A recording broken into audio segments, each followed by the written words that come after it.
So here we have a square with side C is in the first quadrant, bounded by the x-axis and the y-axis with a vertex at the origin. So what this is going to end up looking like is, if this is C, this will be C, it's going to be something like this,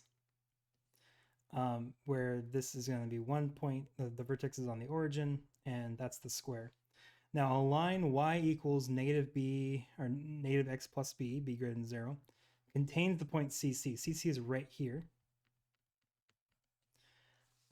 And it's on that line. Now, this is a y equals negative x plus b. The slope is negative 1x plus b. So it's a decreasing linear function with a this point in there. So that the only way that works is if b is up here, and it's going something like this.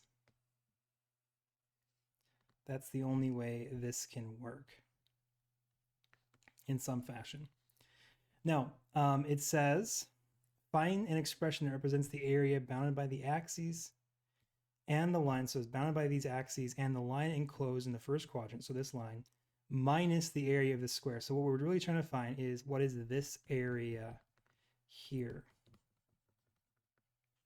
And really all you have to do is find the area of this full triangle. It's just a triangle here. It happens to be a right triangle, but that doesn't really matter. And then we're going to subtract off this area here. Of course, this area for this one is c squared, length times width. And then the area of a triangle is 1/2 length times width. Now this here, because this line has negative 1x plus b, that means that you're going to go down 1 over 1, down 1 over 1, down 1 over. You're going to go down as many as the height is and over as many as the height is as well, because you're always going down 1 over 1. So we're going to go down b, we're going to go over b.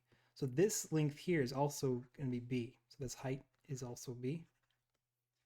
So the area of this triangle, the big triangle, is going to be 1/2 base, which is this length here, b, times the height, which is also b.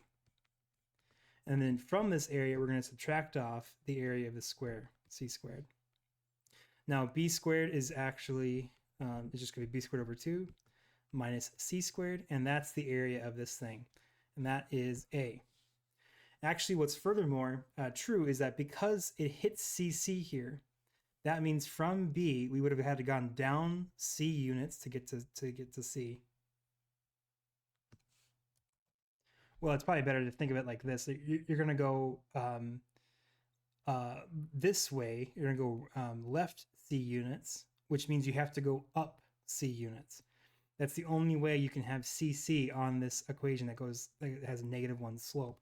So you're going to have to be, so B would have to equal 2C in this scenario. And that means at this point down here is also 2C, because you're going to go down 1 over 1, down 1 over 1. You're going to go down C, you're going to go over C then. So it has to be 2C. So really this thing, 2C squared, it's going to be 4C divided by, 4C squared divided by 2. It's going to end up being 2C squared minus C squared. So this is really equal to c squared. This area is the same size as this triangle, or as this square, but that's not what the problem shows.